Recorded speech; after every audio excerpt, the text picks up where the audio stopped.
Nah, Nusantara ini tidak memiliki kewajiban tersebut pada Majapahit. Dari artinya saja, Nusa diartikan sebagai pulau-pulau atau daerah, sementara Antara diartikan sebagai yang lain. Jika digabungkan, maka Nusantara diartikan sebagai pulau-pulau atau daerah yang lain. Jadi, alih-alih peta Nusantara tadi adalah wilayah kekuasaan dari Majapahit, ternyata peta tadi hanyalah peta daerah yang memiliki hubungan dagang dan persahabatan yang setara dengan Majapahit. Masalah wilayah kekuasaan Majapahit, cuman segini nih yang terbentang dari sebagian Pulau Jawa, Pulau Madura, dan juga Pulau Bali. Persoalan kekuasaan yang ternyata tidak seluas cerita banyak orang tadi, juga diperkuat nih dengan letak peninggalan Majapahit seperti candi dan juga prasasti kebanyakan yang ditemukan di Pulau Jawa. Hal ini juga membuktikan kalau bisa saja kerajaan Sriwijaya lah yang kekuasaannya lebih besar karena peninggalannya ditemukan di berbagai negara, seperti di Thailand, India, hingga Cina. Ya nggak sih?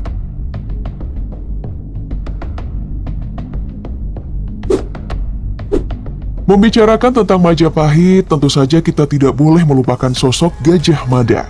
Pada masa kejayaan Majapahit, Gajah Mada dikenal sebagai seorang panglima perang dan tokoh kunci yang berpengaruh. Bahkan setelah kematiannya pun, masyarakat Majapahit mengenang Gajah Mada sebagai sosok dewa yang dimintai pertolongan ketika perang berkecamuk di wilayah Majapahit. Nah, masalah hal kontroversi dan juga berbau kebohongan datang dari penggambaran wajah Gajah Mada oleh Muhammad Yamin. Pria yang dikenal menggemari sejarah dan pernah duduk sebagai Menteri Penerangan di masa Presiden Soekarno ini, pernah menggambarkan wajah Gajah Mada lewat imajinasinya, dan dituangkan dalam buku Gajah Mada, Pahlawan Persatuan Nusantara, karyanya sendiri. Sekilas tidak ada yang aneh dari gambar tersebut. Namun jika diperhatikan, gambaran wajah Gajah Mada dari Muhammad Yamin sangat persis dengan mukanya sendiri. Ya, hal ini tentu saja membuat segalanya menjadi aneh. Apalagi penggambaran dari wajah Gajah Mada versi Muhammad Yamin jauh berbeda dari peninggalan sejarah tentang wajah Gajah Mada seperti Arca Brajanata dan Arca Bima. Sebagai imajinasi liar dari Muhammad Yamin, sebenarnya tidak ada masalah besar dari penggambaran wajah tersebut. Apalagi sosok Gajah Mada ini sering digunakan M. Yamin untuk memompa semangat pemuda Indonesia untuk bersatu dari Sabang sampai Merauke dan terbukti efektif. Namun sayangnya, penggambaran tersebut sudah sering digunakan dalam buku sejarah yang membuat banyak orang meyakini imajinasi dari Yamin sebagai wajah asli Gajah Mada.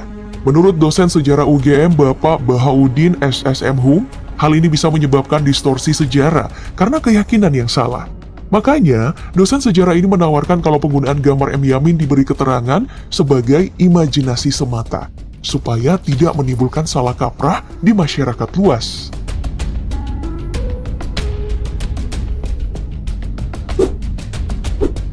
Tak hanya soal paras dan perawakan Gajah Mada, salah satu yang paling dikenal luas dari tokoh ini adalah Sumpah Palapa.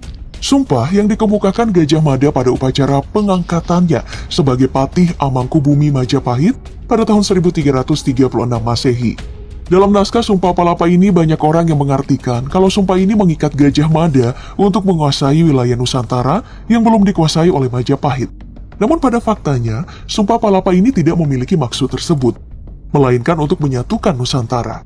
Kata menyatukan di sini berarti mempererat persaudaraan dari Majapahit dan juga daerah-daerah sekitar.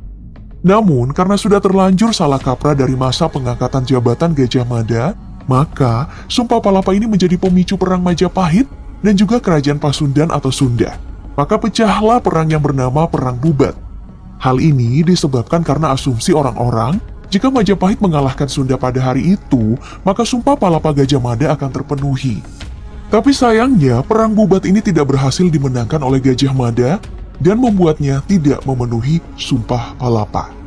Oh iya, menyinggung tentang Perang Bubat, perang yang terjadi pada tahun 1357 Masehi ini juga menciptakan mitos lainnya di kalangan orang Sunda dan Jawa, yaitu gadis Sunda tidak boleh menikah dengan lelaki Jawa.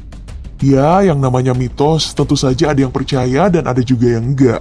Namun tidak bisa ditampik kalau mitos ini masih terdengar hingga zaman modern seperti sekarang. Setelah mendengar penjelasan tadi, sudah bisa kita ketahui kalau banyak sejarah tentang Majapahit yang salah kaprah hingga sekarang. Semoga saja nantinya ada nih arkeolog lokal maupun peneliti yang bisa merincikan